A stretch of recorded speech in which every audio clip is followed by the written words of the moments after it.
यार रुचा मैम बस हो गया यार। जैन 26 में एग्जाम है। रोज सुबह उठता हूँ, खुद को पंप अप करता हूँ कि 12 घंटे पढ़ना है, पूरा इंटेंशन है पढ़ाई करने का। बट यार वही है, बुक्स के सामने बैठा भी रहता हूँ। बट अभी रात के 10 बज गए और आज भी मेरा 2 से 2.5 घंटे का इफेक्टिव आउटपुट निकला है। मतलब समझ में नहीं आ रहा है। तीसरा चौथा अटेम्प्ट है मेरा, नया सिलेबस नहीं है, बट हो ही नहीं रहा है यार मैम। मतलब पढ़ना है मुझे बट पढ़ नहीं पा रहा हूँ यार। ठीक है, आपने कितना बोला? 2 to 3 hours effective output, right? That's it. ठीक है, मुझे बताओ अपने पास दिन में कितने घंटे होते हैं? 24। नेसेसरी एक्टिविटीज जैसे कि खाना पीना नहाना सोना, इसको आपको कितना टाइम लगेगा? 7 से 8 घंटे की नींद भी पकड़ लो, और खाने पीने के लिए ये सब ऊपर के 3-4 घंटे, दैट्स इट। That's it. 10 से 12 घंटे। कितना बच गया अपने पास?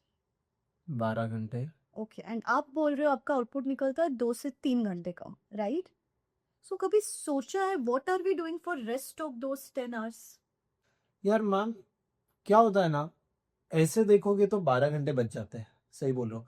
बट अब जैसे आप शेड्यूल ले लो, सुबह में 7 बजे उठ जाओ, तो 7 से 8 का टाइम तो यूं ही चल जाता है। ना मैं कुछ, ना पढ़े कर रहा हूँ, ना मैं मजे कर रहा हूँ, ना बिंज वॉचिंग कर रहा हूँ, कुछ नहीं। तो यार ऐसा नहीं कि कुछ करता हूँ बट फिर भी टाइम वेस्ट होता है। एग्जैक्टली जो आप बोल रहे हो वो सही है। तो क्या है मैम, मतलब व्हाट इज द सॉल्यूशन? एक सिंपल काम करेंगे आप नेक्स्ट 24 आवर्स के लिए। आप भी जो टाइम वेस्ट कर रहे हो ना, आप सोच रहे हो ना कि 2 से 3 आवर का इफेक्टिव आउटपुट निकलता है, एक सिंपल एक्टिविटी करते हैं। Keep a log of your time, कि हर घंटे के एंड में आपको आपके लिखना है कि लास्ट 1 घंटे में मैंने क्या किया था। इट में बी एनीथिंग, सोशल मीडिया देख रहा था, ओवर थिंकिंग कर रहा था, गर्लफ्रेंड बॉयफ्रेंड से चिट चैट कर रहा था, फ्रेंड्स के साथ कंपैरिजन कर रहा था, it may be anything. At the end of the day आपको रियलाइज होगा कि आप आपका दिन maximum time unnecessary unproductive activities में स्पेंड करते हो। एंड ये 7 आवर्स को if you replace with studying actually, तब कहा जाके 3 घंटे से 10 घंटे का सफर आपका तय होने वाला है। सही बोल रहे हो मैम।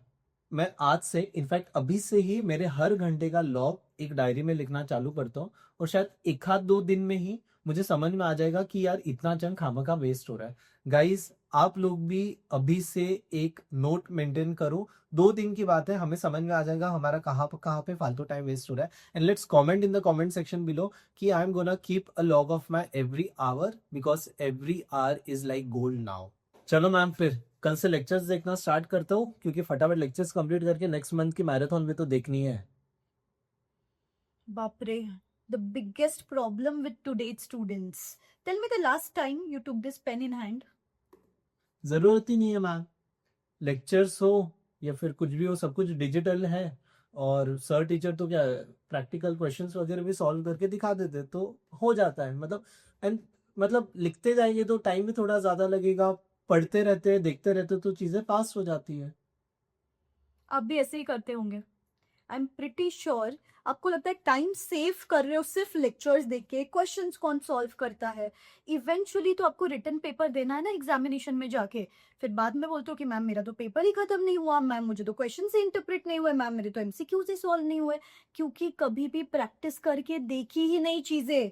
बेटा इसके आगे लेक्चर्स देखो, जरूर देखो, लेकिन जहां पे सिर्फ आपके कॉन्सेप्ट क्लियर नहीं है, सिर्फ वहीं पे लेक्चर्स देखो। That is like the 10% of time. उसके बाद maximum time should be spent on written practice, and that should be followed by revisions. Revisions तो आपके डिक्शनरी में है ही नहीं। You know the biggest problem, अपने को एग्जाम में चीजें रिटेन नहीं होती है, क्योंकि आप सिर्फ लेक्चर देख रहे हो, लेक्चर देख रहे हो, लेक्चर देख रहे हो, उसके बाद प्रैक्टिस मिसिंग है, रिविजन्स मिसिंग है। तो आई वुड सजेस्ट 1 घंटा regular basis should be reserve for revision along with the written practice, and then देखना आपके रिजल्ट्स कैसे चेंज होते हैं। मैम मुझे एक बात बोलो, सपोज अब मेरे पास 2 ऑप्शन है कि अगर मेरा 70-80% सिलेबस हो गया है, जिसमें सब इंपॉर्टेंट टॉपिक्स हो गए, बट 20% छोटे मोटे टॉपिक्स बचे, मेरे को उनको थोड़ा टाइम देना चाहिए या फिर उतना टाइम मैं इंपॉर्टेंट चीजों को रिवाइज करूं? मतलब जब 2 ऑप्शंस आ जाते हैं तब what should be select? Revision is something which is non negotiable.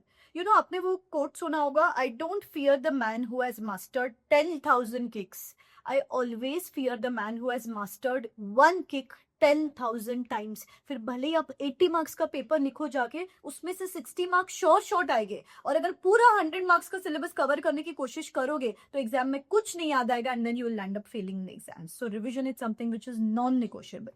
ठीक है मैम, तो मैं लेक्चर जितने मैंडेटरी है उतने करके अगले 1.5 महीने में मैक्सिमम टाइम पेन से, जैसे आपने बताया, solving the questions and revision में स्पेंड करूंगा। गाइस, आप लोगों को भी वही करना है। लेकिन अभी कौन से सब्जेक्ट से स्टार्ट करूं, और जो बुक मैं ऑलरेडी पढ़ रहा हूँ उसके सम सारे मुझे मतलब रट्टा ही हो गए, तो अब कोई नई बुक रेफर करूं, या फिर सब्जेक्ट कॉम्बिनेशन कैसे रखूं, पहले एक सब्जेक्ट खत्म करूं, या फिर क्या, मतलब how should I begin? Okay, valid questions. See, सबसे पहले कोई अनरियलिस्टिक प्लान सेट नहीं करना है। जैसे कि आई नो आप लोगों को भी रीस्टार्ट करने में दिक्कत आ रही है, तो मैं सिंपल बोल रही हूँ, रीस्टार्ट ही करना है ना आपको, start off with the subject which you find easy. For example, अगर आप सीए इंटर ग्रुप 1 के स्टूडेंट हो, स्टार्ट ऑफ विद जीएसटी, 16-17 तक जीएसटी खत्म कर लो। ग्रुप 2 के स्टूडेंट हो, स्ट्रेटेजिक मैनेजमेंट से स्टार्ट कर लो। सीए फाइनल के स्टूडेंट्स हो, ग्रुप 1 में से ऑडिटिंग स्टैंडर्ड से शुरू कर लो। ग्रुप 2 में से you can start off with customs और international taxation. That is going to build your momentum. पहले आप आपका डिफिकल्ट सब्जेक्ट से स्टार्ट करोगे, ऑडिट जैसे सब्जेक्ट से स्टार्ट करोगे, तो that is going to feel difficult for you. So start off with the subject which you find easy. Next question क्या था आपका? बुक्स। या गाइस, द बिगेस्ट प्रॉब्लम जो फेस कर रहे स्टूडेंट्स कि मैम मटेरियल कौन सा रेफर करें, because an number of materials available है मार्केट में। What I would suggest is, अगर आप रिपीटर हो, एक ही बुक से बार बार पढ़ चुके हो टू द एक्सटेंट कि आपको रट गई है चीजें, I would recommend take a new question bank. Just question bank. पूरा आपका लेक्चर्स, आपका कॉन्सेप्ट बुक चेंज करने की जरूरत नहीं है। You can refer to new question bank so that you actually understand कि आपके कॉन्सेप्ट में प्रॉब्लम है, प्रैक्टिस में प्रॉब्लम है, प्रेजेंटेशन में प्रॉब्लम है। You will understand. वो ही चीज से बार बार पढ़ोगे ना, you won't identify the root cause of the failure in exam. So you can change your question bank. रही बात स्टडी प्लान की, तो जैसे मैंने बोला, start off with the subject which you find easy, but that should be followed by the subject which you find difficult, so that इस महीने में आपका एक इजी और एक डिफिकल्ट सब्जेक्ट हो जाए, and you balance up your study plan. समझो? हाँ मैम, अब काफी क्लैरिटी है। बट मैम, एक इनसिक्योरिटी शेयर करूं, गुड। अभी ये सब भी अप्लाई कर दूं ना, और मैम मैं कुछ भी करूं ना, तो यार एक ओवर थिंकिंग की दुनिया में हम चले जाते हैं यार मैम। और मैं नहीं, आई एम श्योर सभी मेरे जैसे बच्चे, क्योंकि मैम एक तो पास्ट के फ्लैशबैक्स आते हैं, आगे कैसे होगा। आईसीआई का इस बार का जो इंटर के लिए अलग से ऐसा रिजल्ट था, तो वही आता है यार, इस बार भी ग्रुप 1 ऐसा है, तो या फिर मार्क्स 39 पे आके रुक जाओ क्या? प्रॉब्लम तो है, ओवर थिंकिंग, ये बड़ी प्रॉब्लम तो है। प्रॉब्लम है, I agree, and it is a genuine problem. Okay, even I have been a CA student and I have gone through this phase. लेकिन एक साइकोलॉजिकल क्विक हैक बताती हूँ मैं। अगर आपने सुना होगा, एक पुराना फ्रेज है, empty mind is devils workshop. जितना ज्यादा साइलेंटली बैठते हो, ऐसी बुक आपके सामने है और ऐसे ही पढ़ रहे हो, उससे दिमाग में अननेसेसरी चीजें चलेगी ही चलेगी।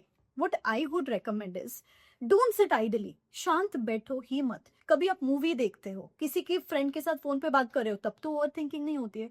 क्यों नहीं होती है? Because you are engaged, your senses are engaged. what you can do is involve yourself into some activity based studies, like speak aloud, read aloud, खुद के साथ इंटरैक्ट करके पढ़ाई करो, वॉइस नोट से पढ़ाई करो। मेरा फेवरेट था, मैं मिरर के सामने जाके पढ़ाई करती थी। इससे ओवर थिंकिंग तो दूर ही होती है और प्रोडक्टिविटी भी बढ़ती है।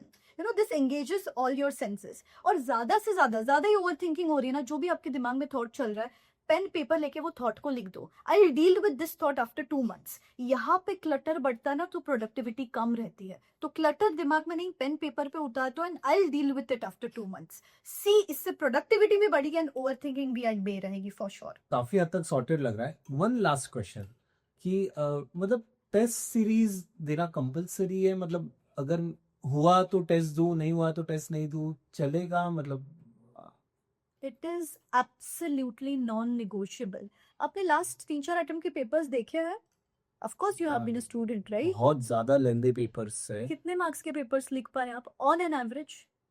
70-75 इतना ही हो रहा था मैम। बचा हुआ 25-30 मार्क्स का आपको आता था या नहीं आता था? नहीं मैम, उसमें से 70-80% तो आता था, बट मैम कवर ही नहीं हुआ। वो 30 मार्क्स में से 70%, 20 मार्क का भी लिख के आते हैं। आज कितने मार्क्स एक्स्ट्रा मिलते हैं?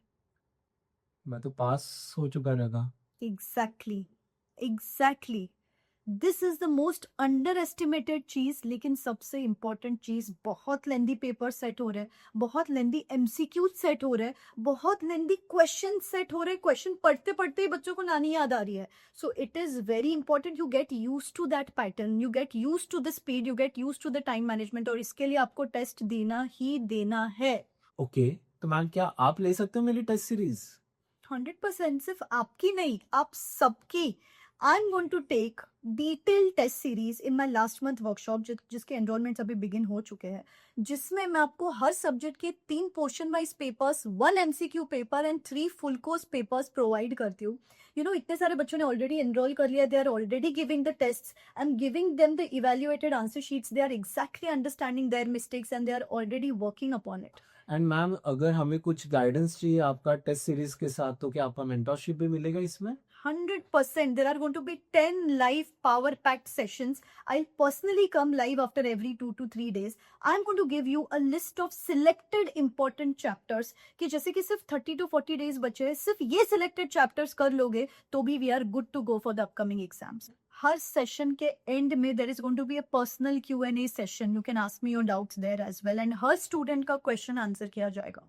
Awesome ma'am, just one last request ma'am, आप प्राइसेस एकदम अफोर्डेबल रखना। It is extremely affordable, just at ₹1599।